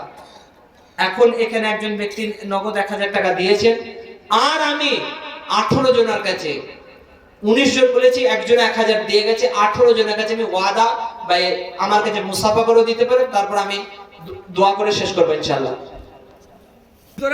ভিতরে একটু দোয়া করুন। আলহামদুলিল্লাহ, আলহামদুলিল্লাহি রাব্বিল আলামিন, ওয়াসসালাতু ওয়াসসালামু আলা রাসূলিল কারীম, আম্মা বাদ। লা ইলাহা ইল্লাল্লাহুল হালিমুল কারীম, সুবহানাল্লাহি রাব্বিল আরশিল আযীম, আলহামদুলিল্লাহি রাব্বিল আলামিন। আসআলুকা মুজিবাত রাহমাতিক ওয়া আদাইমা মাগফিরাতিক ওয়াল গনিমাতা মিন কুল্লি বির, আসসালামাতা মিন কুল্লি ইথম, লা তাদা' লানা যামবান ইল্লা গফরতা, لا تدع لنا ذنبا الا غفرته ولا هما الا فرجته ولا حاجة هي لك رجا الا قضيتها يا ارحم الراحمين يا رب العالمين। يا غفور يا مولا, رب কদম গুনাহগার বান্দা, আল্লাহ সন্ধ্যা থেকে এতক্ষণ পর্যন্ত যা কিছু পড়া হয়েছে বলা হয়েছে এর ভুল ত্রুটি ক্ষমা করে দাও আল্লাহ। ইয়া রাব্বুল আলামিন আমাদের গুনাহ খাতে তুমি না ক্ষমা করলে বরবাদ হয়ে যাবে গো বাবা। ইয়া আল্লাহ তুমি আমাদের মালিক, তুমি আমাদের রব, তুমি আমাদের খালিক। তুমি যদি ক্ষমা না করো আমরা ধ্বংস হয়ে যাব। ইয়া আল্লাহ তুমি আমাদের গুনাহ খাতা মাফ করে দাও। ইয়া আল্লাহ তুমি আমাদের ক্ষমা করে দাও। ইয়া আল্লাহ আমাদের আপসে মিল মোহাব্বত পয়দা করে দাও। ইয়া আল্লাহ আমাদের নিয়তকে সঠিক করে দাও। ইয়া আল্লাহ দ্বীনের খিদমতের জন্য আমাদের কবুল করে দাও। ইয়া আল্লাহ কোরআন হাদিস পড়ানো তার মোতাবেক আমল করার তৌফিক দান করো। ইয়া আল্লাহ লোক দেখানি থেকে হেফাজত করো। ইয়া রাব্বুল আলামিন আমরা জানি না আমাদের আর কতদিন বাকি আছে। ইয়া রাব্বুল আলামিন ইয়া আল্লাহ তোমার জান্নাতের আমরা লায়ক নয় সেই ইবাদত করি না, কিন্তু তুমি আমাদের তো রব, তুমি ছাড়া কার প্রতি ভরসা করব? ইয়া আল্লাহ আমাদের জান্নাতের লায়ক বানিয়ে দাও। ইয়া আল্লাহ তুমি আমাদের উপর রাজি হয়ে যাও। ইয়া আল্লাহ আমাদেরকে আমাদের আগামী প্রজন্মকে কিয়ামত পর্যন্ত আনেওয়ালা নসলকে দ্বীনের খিদমতের জন্য কবুল করে নাও। ইয়া আল্লাহ যাদের সন্তান নাই তাদের সন্তান দাও। রব্বি হাবলি মিন লাদুনকা যুররিয়াতান তাইয়্যিবা ইন্নাকা সামিউদ দুআ। ইয়া আল্লাহ আমরা কুফর শিরকের মধ্যে জড়িত। আল্লাহ আমাদের স্বামী স্ত্রীর মধ্যে মিল মহব্বত দাও। আল্লাহ হারাম কাজ থেকে বাঁচাও। আল্লাহ হালাল কাজ করার তৌফিক দান করো। ইয়া রাব্বুল আলামিন আল্লাহ পর্দার যে বিধান এই বিধান আমাদের পালন করার তৌফিক দান করো। ইয়া রাব্বুল আলামিন ইয়া গফুর রহিম তোমার বড় হুকুম নামাজ 5 ওয়াক্ত নামাজ খুশু খুজুর সাথে বাজামাত পড়ার তৌফিক দান করো। ইয়া আল্লাহ সামনে রমজান আসছে, সেই রমজানকে আমাদের পাইয়ে দাও। ইয়া রাব্বুল আলামিন যে কথা বললে, যে কাজ করলে, যেভাবে চললে তুমি রাজি হবে সেই কাজ করিয়ে দাও। ইয়া আল্লাহ আমরা চাষি ভুষি মানুষ, খেতে খাবার আমাদের ফসল আছে। আল্লাহ আমাদের ফসলের মধ্যে বরকত দান করো। আল্লাহ যারা ঋণ করেছে তাদের ঋণ পরিশোধের তৌফিক দান করো। আল্লাহ যারা অভাব করেছে তাদের অভাব মিটিয়ে দাও। ইয়া রাব্বুল আলামিন আমি অধম গুনাহগার বান্দা। ইয়া আল্লাহ এই মানুষগুলোর লাইফ থেকে আমি 1.5-2 ঘন্টা নিয়ে নিলাম। আল্লাহ আমাকে ক্ষমা করে দাও। আমার কথার মধ্যে যে ভুল ত্রুটি হয়েছে সেটা ক্ষমা করে দাও। ইয়া রাব্বুল আলামিন ইয়া মাওলা ইয়া আল্লাহ আমাদের কোনো কিছু করার ক্ষমতা নাই গো বাবা। এই কবরস্থান আমাদের আখেরি মসজিদ। আমাদের অনেক আত্মীয় চলে গেছে। আল্লাহ অনেকের বাবা চলে গেছে। আল্লাহ অনেকের দাদা দাদি নানা নানি চলে গেছে। আল্লাহ আর ফিরে আসবে না গো। আল্লাহ কে দাদু বলে ডাকবে, কে দাদা বলে ডাকবে, কে বাচ্চা বলে ডাকবে? আর আমাদের কেউ নাই গো মাওলা। আল্লাহ সে অন্ধকার কবরে চলে গেছে। জমি জায়গা সারা জীবনের উপার্জন আমাদের জন্য রেখে গেছে গো মাওলা। ইয়া রাব্বুল আলামিন আমরা তাদের নালায়েক ওয়ারিস, কিন্তু আল্লাহ তাদের জন্য আমরা দোয়া করছি। আদম আলাইহিস সালাম পর্যন্ত আজ এতক্ষণ পর্যন্ত মুমিন মুমিনাত মুসলিম মুসলিমাত চলে গেছেন। এই সওয়াবটুকু তাদের রূহেরকে পৌঁছতে তাদের ক্ষমা করে দাও। আল্লাহ কবরগুলো জান্নাতের বাগিচা করে দাও। ইয়া রাব্বুল আলামিন যতদিন না তোমার জান্নাতে যাওয়ার উপযুক্ত হচ্ছে মৃত্যু দিয়ে দাও মাওলা। ইয়া আল্লাহ ইয়া রাব্বুল আলামিন ইয়া আল্লাহ আমরা তো মুখাপেক্ষী তোমারই। এই কবরস্থানকে উন্নতি করার উপলক্ষে এই যে জলসা দেওয়া হয়েছিল, ইয়া আল্লাহ ইয়া আল্লাহ আমাদের নেক উদ্দেশ্যকে পূরণ করে দাও। আমাদের যে নিয়তের গোলমাল আছে সেই গোলমালগুলোকে তুমি ক্ষমা করে দাও। ইয়া আল্লাহ তুমি যদি চাও কবরস্থানের এই কাজ হয়ে যাক, কেউ রুখতে পারবে না। আর তুমি যদি না চাও আমাদের করার ক্ষমতা নাই। আল্লাহ এই কাজের জন্য যা জরুরিয়াত তুমি গায়বের খাজনা থেকে পূরণ করে দাও। ইয়া রাব্বুল আলামিন ইয়া গফুর রহিম ইয়া রহিম ইয়া করিম। যে ভাইরা এতই প্রোগ্রামে এই কবরস্থানের উন্নতি কল্পে যত সাদকাত খায়রাত আল্লাহ সাহায্য করেছে, কেউ জান দিয়ে করেছে, কেউ মাল দিয়ে করেছে, কেউ বুদ্ধি দিয়ে করেছে, কেউ নিজের মাতা পিতার জন্য করেছে, কেউ নেক উদ্দেশ্যে করেছে, কেউ কেরালা থেকে করেছে, কেউ বিদেশ আছে গো মাওলা। আল্লাহ সকলের মনের জায়েজ মাকাসিদকে পূরণ করে দাও। ইয়া রাব্বুল আলামিন আল্লাহ এই এসআইয়ের ফিতনা থেকে আমাদেরকে বাঁচাও। ইয়া রাব্বুল আলামিন এই অশান্তি থেকে বাঁচাও। ইয়া আল্লাহ উম্মতে মুসলিমার জান মাল ইজ্জত আবরু ঈমানের হেফাজত করো। ইয়া আল্লাহ আমাদের অনেক অসুস্থ আছে। ইয়া আল্লাহ আমার আম্মি জান আব্বু জান অসুস্থ আছে আল্লাহ। ইয়া আল্লাহ আমার ফ্যামিলি তো অসুস্থ আছে আল্লাহ। ইয়া আল্লাহ বিজাতে খোদা আমি অসুস্থ আছি আল্লাহ গো। অনেকে চাচা জান অনেক বন্ধু বান্ধব অনেক অসুস্থ আছে, অনেকে দোয়ার জন্য বলেছেন আল্লাহ সকলে জায়েজ মাকাসিদকে পূরণ করে দাও ইয়া রাব্বুল আলামিন। ছাত্রদের সামনে পরীক্ষা আছে, কেউ মাধ্যমিক দেবে, কেউ উচ্চ মাধ্যমিক দেবে, কেউ দেওয়ান যাবে। আল্লাহ দুনিয়ার সমস্ত পরীক্ষাতে আখিরাতের সমস্ত পরীক্ষাতে আমাদের সফল করে দাও ইয়া রাব্বুল আলামিন। যে কমিটির উদ্যোগে এই প্রোগ্রাম ইয়া আল্লাহ যে ভুল ত্রুটি হয়েছে সে ভুল ত্রুটি ক্ষমা করে দাও ইয়া রাব্বুল আলামিন। ইয়া আল্লাহ তুমি আমাদেরকে মাফ করে দাও ইয়া আল্লাহ, জাহান্নাম হারাম করে দাও ইয়া আল্লাহ। মধ্য রজনীতে তোমার কাছে দুটি হাত তুলেছি ইয়া আল্লাহ, তোমার নাফরমান বান্দাদের মধ্যে আমাদেরকে শামিল করো না ইয়া আল্লাহ। তোমার ফরমাবরদার তোমার খানে কাবার গিলাফ ধরে যারা দোয়া চাইছে আল্লাহ তাদের মধ্যে শামিল করে দাও ইয়া আল্লাহ। এই যে মর্মান্তিক ঘটনা মদিনাতুল মুনাওয়ারায় 42 জন মারা গেছে মাওলা ইয়া আল্লাহ, তাদের পরিবারকে সবরে জামিল দান করে নিয়ামত বদল দান করো ইয়া আল্লাহ। তোমার খানে কাবার জিয়ারত করার বারবার তৌফিক দান করো।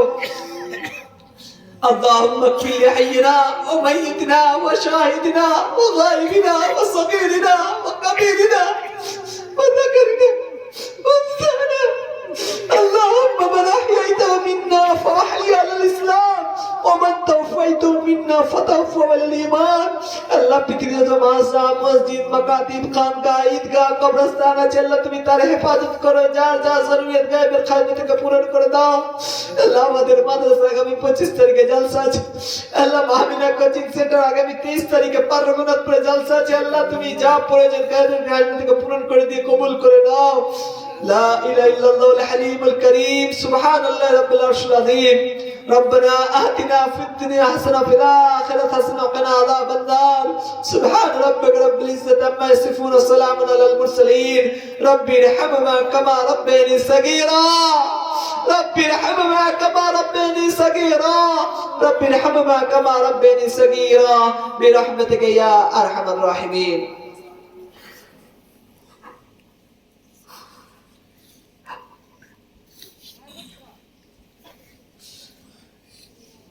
আমার কথায় কেউ কষ্ট পেয়ে থাকলে ক্ষমা করে দিন।